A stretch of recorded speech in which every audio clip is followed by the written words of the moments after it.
সুপ্রভাত বন্ধুরা। কারণে অকারণে ব্লগের আমি শিপ্রা বলছি। সব পুজো একে একে শেষ, এখন ভাইফোঁটার পালা। সব পুজোর পালা শেষ। আজকে আবার মেয়ের বন্ধুর বাড়ি যাব, মানে আজকে বিসর্জন ঠাকুরের। গতকাল আর যাইনি, আজকে ঠাকুরের বিসর্জন।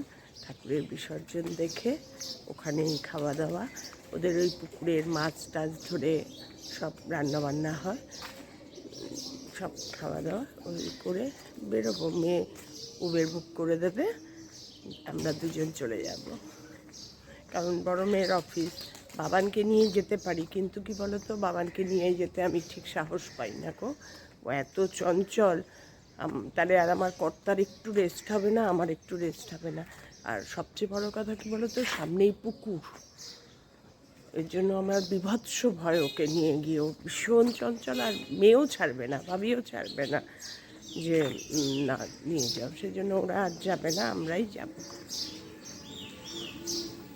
ভাবলাম সকালটা শুরু করি মর্নিং ওয়াক থেকেই, এরপরে তাড়াতাড়ি রেডি হব, ঝুম্পাও তাড়াতাড়ি কাজে চলে আসবে। তোমরা সবাই কেমন আছো গো? আমি ঠিকঠাক। সকালবেলায় রাস্তাটা দেখাচ্ছি, দেখো সব লাইটগুলো জ্বলছে এখনো দীপাবলির ইমেজ যায়নি আমাদের এখানে।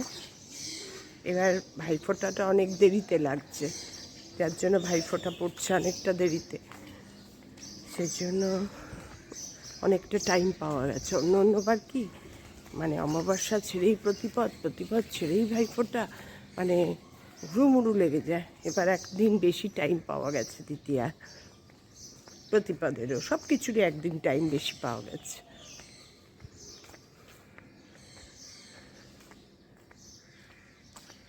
সকালের পরিবেশটা এত ভালো লাগে না, যার জন্য মনে হয় একটু এবার কথা বলি।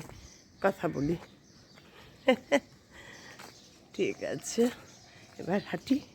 এই জাস্ট পেরোলাম, ও ঢুকে গেল মেয়ের বাড়ি, আমিও হাঁটা আরম্ভ করলাম। নিস্তব্ধ রাস্তায় বেশ লাগে একা একা কথা বলতে। আমি তো একা একা কবিতা আবৃত্তি করতে থাকি, যেগুলো সব কবিতা শিখেছি সেগুলো মুখস্থ। ভালো লাগে গো, নিজের মতন করে বাঁচা, এই আর কি।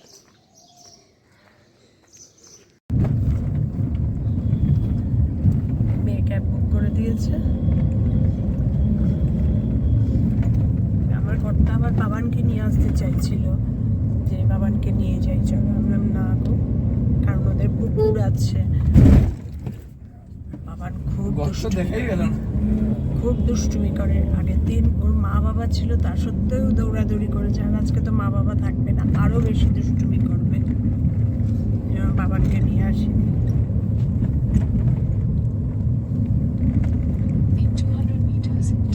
যাওয়ার পরেই বিসর্জন হবে, আমাদের জন্যই ওয়েট করছে।